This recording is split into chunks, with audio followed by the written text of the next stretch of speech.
vou passar a ler um artigo que escrevi para o portal Bonifácio a propósito das notas divulgadas pelo ministro Augusto Heleno e por seus colegas de escolas militares sobre a disputa entre o judiciário e o executivo. O artigo que escrevi é o seguinte: a nota do ministro Augusto Heleno, aquela das consequências imprevisíveis, desencadeou uma outra de seus colegas de escolas militares, na qual a expressão desfecho imprevisível se faz presente, seguida de outra mais inusitada, hipótese de guerra civil para resolver a disputa institucional entre o Poder Executivo e o Supremo Tribunal Federal.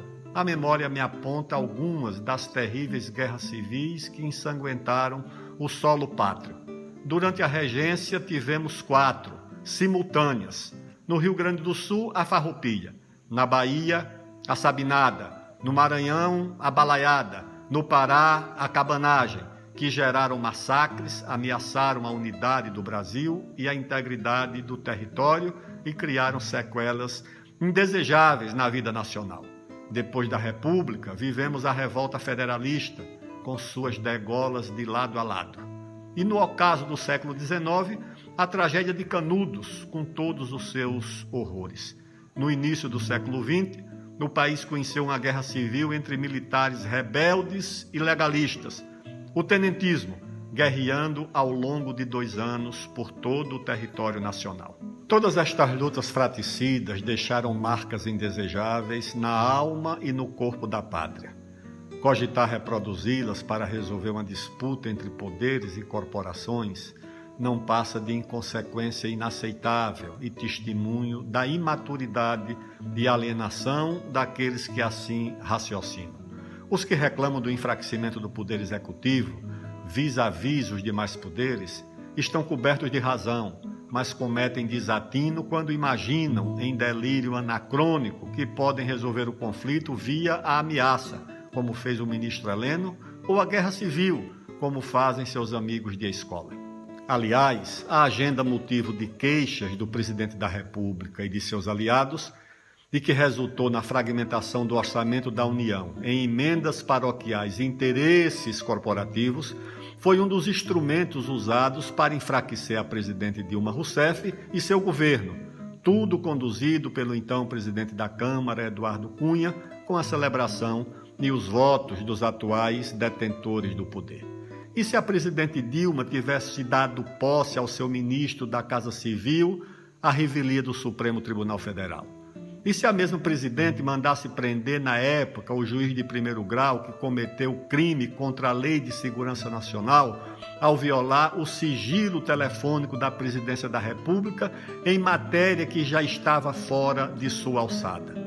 E se o presidente Michel Temer tivesse desconhecido a ordem do Supremo Tribunal Federal, bloqueando a nomeação do seu ministro do Trabalho? Provavelmente, aos olhos dos atuais defensores da separação de poderes, teríamos motivo para uma guerra civil pelas razões contrárias às que enxergam hoje como suficientes para ameaçar o país com os ventos da violência. Em meio a uma profunda crise social, ao desemprego e ao sofrimento da pandemia, quem levaria a notícia da guerra civil aos milhões de jovens que vivem afundados na pobreza e no desemprego na periferia das grandes cidades brasileiras? Qual seria o papel desses jovens no curso de uma guerra civil? As guerras civis do passado foram desencadeadas pelo ódio e violência incontroláveis, mas apresentavam pretexto político e plataformas legitimadoras. Haveria uma plataforma para os que cogitam a guerra civil contemporânea? Quando norte-americanos e norte-vietnamitas iniciaram as negociações para encerrar a carnificina da Guerra do Vietnã, a esquerda francesa censurou os vietnamitas por aceitar negociar com os agressores. Dizia-se, na época, que nas mesas dos cafés da Quartier Latin, a esquerda francesa defendia que o Vietnã resistisse até o último vietnamita.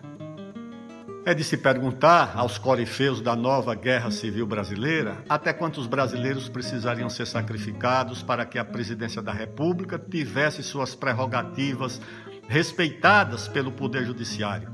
e se eles também estariam dispostos a oferecer sua cota de sangue para que os nobres objetivos fossem alcançados.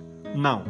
As mazelas e deformidades institucionais do Brasil exigem, é verdade, o confronto, a coragem, a determinação e a clareza nas ideias e na ação política. O resto é bravata inconsequente, que cobre o horizonte com a poeira da desorientação e não da luz que deve iluminar os caminhos do Brasil e do seu povo.